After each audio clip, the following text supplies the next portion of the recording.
Hey out there, legal warriors. Did you know that there are three major mistakes that punish criminal defendants in criminal court? It's important to avoid these three mistakes. They have to go to court for a crime. If you're interested in this area of the law, stay tuned. This is the video for you. My name is Attorney Lance Fryrear. I'm a defense attorney in Linwood, Washington. My law firm's been defending people charged with crimes all throughout Washington state for more than 20 years. We're putting out these videos to help educate the public. So if you find this useful, please like and please subscribe. More people will get the help they need. Now, just jumping right into it. I've been a prosecutor 7 years. I've been a defense attorney 20 plus years. I've seen a lot of mistakes in court that can punish a criminal defendant. I'm going to go through the three big ones. And the one that you really can't recover from, and the most important one that you'll want to avoid, is speaking in court about your case, unless you've got approval from your attorney to do so. Anything you say in court is going to be used against you. I've seen cases where somebody in court has admitted to a crime to a judge, right? I've seen cases where there was a no contact order out there and the judge said, "You should know better."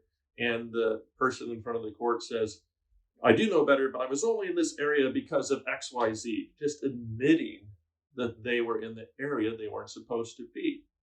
Now, in that situation, somebody who is on the prosecutor's side could use that, just get the tape. The prosecutor was listening to it right there, but they can get the tape now and play that at a trial. If that case doesn't resolve, if there's a debate about whether or not the defendant was there, the defendant just admitted it in open court, just talking back to the judge, right? And once it's said, you can't unsay it, right? You know, the attorney might likely wanted to tackle their client, but once it's said, nothing can be undone. So it's really important you don't speak in court about anything related to the case unless you have approval from your lawyer to do it, right? Another example could be admitting to drinking, right?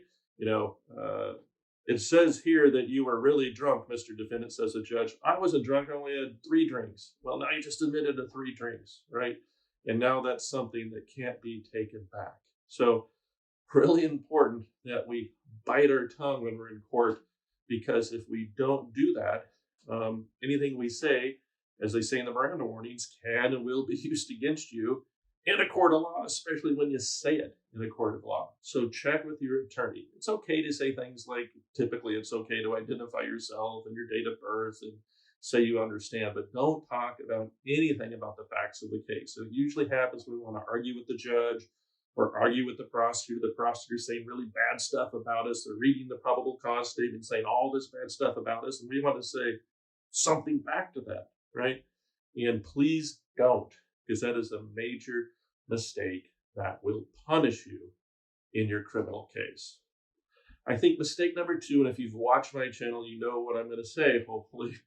Mistake number 2 is not doing anything to improve your position in the criminal court outside of the court, right? So if we're charged with a crime, we're going to be accused of doing something that might involve drinking, it might involve anger, it might involve theft. There's some type of thing we're accused of doing.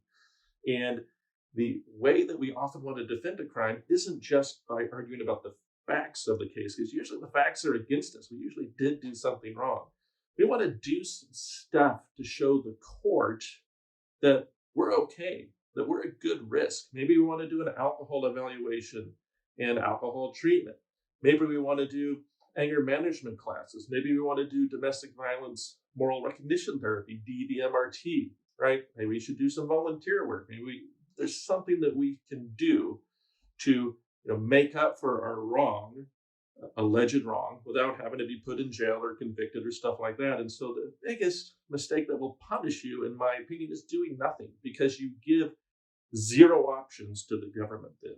If you've done nothing to make amends in some way, the person who's the prosecutor really only has one option: to try to go for the throat, punish you. Same way with the court, right? The court they can fine you, they can put you in jail, they can order you to do things, okay? If you've already done some things, well, that's going to impress the court. It's not an admission of guilt, and they're going to be more likely to see it how your defense attorney wants to see it. Now, a mistake that will also punish you, this is still in number 2, is doing the wrong things, right? I can tell you, I get pretty annoyed as an attorney when I get a client of mine who says, well, I signed up for this online class. Well, I'm glad they might have done that, but you need to talk to your attorney about what the court will accept. What's going to be powerful for the court and for the prosecutor? What are they used to seeing in that court? Like Bellevue Court wants something different than Linwood Court wants, right? And the county court may want something different than a city court wants. And so, you want to talk to your attorney so you don't waste your time, and make sure you have an attorney, because you shouldn't be doing a criminal case on your own. And I think I'm going to move on to number 3 now. The third major mistake that will punish you in court is a broad category of how you talk to the court and how you show up in court.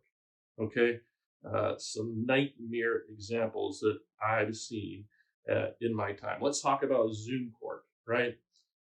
What's a way that can punish you in court?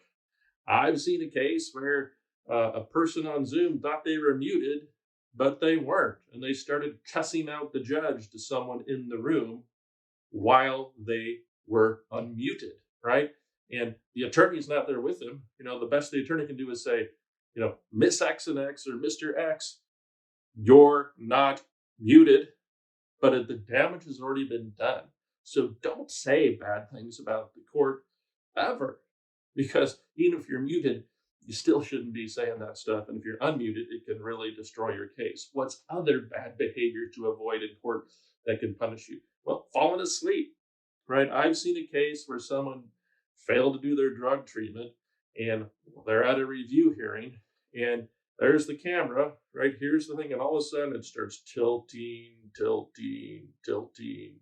because the person on the Zoom likely was on drugs and likely was drug naughty at that point.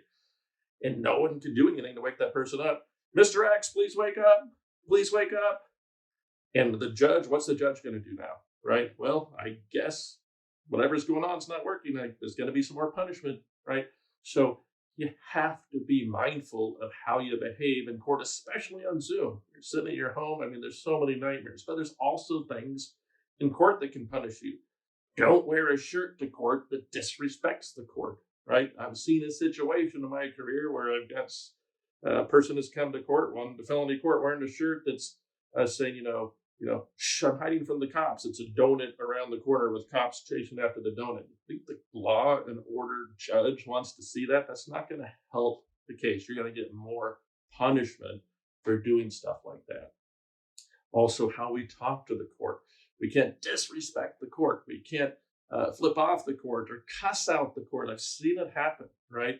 We can't, it seems stupid, we can't assault the bailiff, right? I've seen cases where the bailiff ended up with a broken leg and court had to be canceled. So, what we have to do is realize the government has the power and we're playing their game in their court.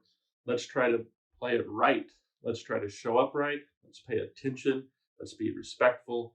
Let's dress right. Let's be prepared. We want to avoid these in-court, Zoom court, or in-person court mistakes to avoid being punished.